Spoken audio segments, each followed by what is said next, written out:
N777 news కి స్వాగతం.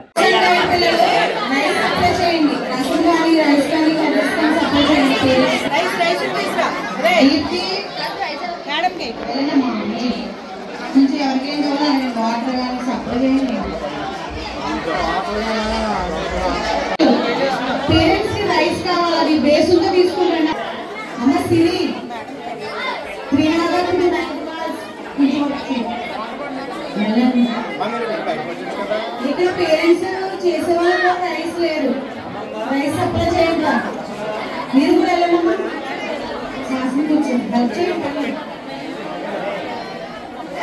మన పెద్ద ఈ హై స్కూల్ గురించి అయితేనే వారు హెడ్ మాస్టర్ గారు చెప్పడం జరిగింది.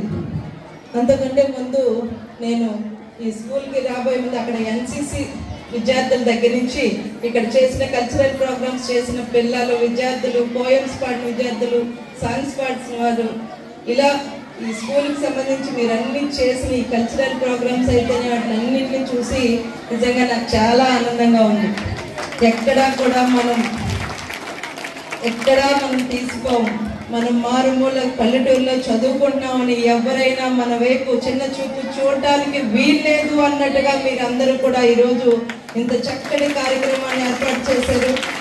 నిజంగా వారందరికీ కూడా వారిని ట్రైన్ చేసిన ఆ ఉపాధ్యాయులకు కూడా ఈ సందర్భంగా నేను ప్రత్యేకంగా అభినందనలు తెలియజేసుకుంటున్నాను. ముందు కూడా మీరు ఇక్కడి నుంచి మండల స్థాయి నుంచి జిల్లా స్థాయికి, జిల్లా స్థాయి నుంచి రాష్ట్ర స్థాయికి వెళ్ళి మీ అందరి ప్రతిభల్ని అక్కడ నిరూపించుకోవాలని మనస్ఫూర్తిగా కోరుకుంటూ, విద్యార్థులందరికీ అదేవిధంగా తల్లిదండ్రులకు కూడా నేను ఒక చిన్న విషయం చెప్పాలి. ఇందాక మన ఐసిడిఎస్ మేడం చేసిన ప్రతిజ్ఞ అన్నది ఈరోజు మనం వచ్చాం, ఇక్కడ నుంచినో ప్రతిజ్ఞ చేసామని కాకుండా ఖచ్చితంగా మన అందరం కూడా ఒక మారుమూల ప్రాంతాల్లో మన చుట్టుపక్కల ఉన్న వాళ్ళని కూడా వారికి ఒక అవేర్నెస్, ఒక అవగాహన తీసుకొచ్చి వారందరికీ కూడా చదువుకునే వాళ్ళకి కూడా ఇవన్నీ చెప్పి మనం పిల్లలు 18 సంవత్సరాలు నిండకుండా ఆడపిల్లలకు పెళ్లిళ్ళు చేస్తే రాబోయే కాలంలో వారికి ఎన్నో రకాలైన ఇబ్బందులు ఏర్పడదని మనం ఒక అవగాహన అన్నది చెయ్యాలి.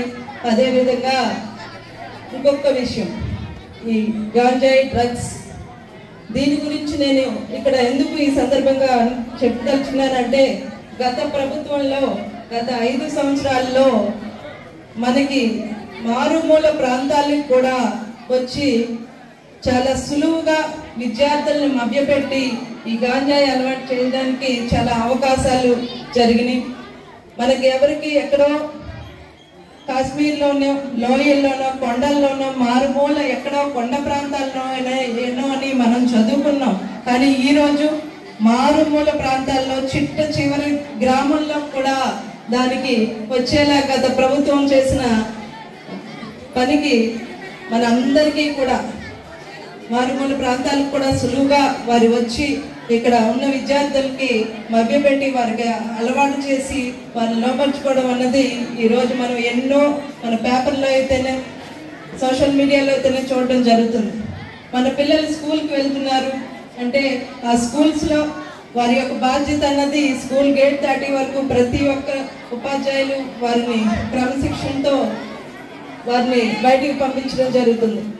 కానీ మన పిల్లల్ని కూడా బాధ్యతగా ఎలా ఉన్నారు వారు అని చూసుకోవడం, మన చుట్టుపక్కల ఎలాగైనా ఎక్కడైనా ఇలాంటివి జరుగుతున్నాయి అంటే నాయకులకైనా అధికారులకైనా చెప్పడం అన్నది మన బాధ్యత.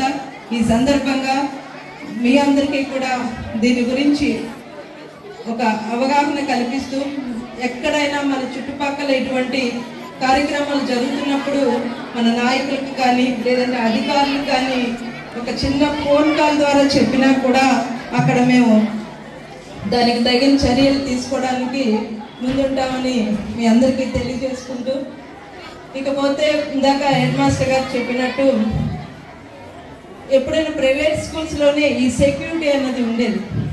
వారు గేట్ దాటి బయటకు వెళ్ళాలన్నా ఆ స్కూల్స్లో వారు ఒక పేరెంట్స్ దగ్గర నుంచి లెటర్ కానీ లేదంటే ఒక ఫోన్ కాల్ కానీ వస్తే పంపించేవారు. కానీ ఇందాక హెడ్ మాస్టర్ గారు చెప్పింది విన్నప్పుడు నాకు చాలా సంతోషం అనిపించింది. ఈ కాంపౌండ్ దాటాలన్నా కూడా వారు ఎంతో క్రమశిక్షణతో వారందరూ కూడా చూస్తున్నారని చెప్పినప్పుడు ఇవన్నీ కూడా మనకి కూడా జరుగుతున్నాయి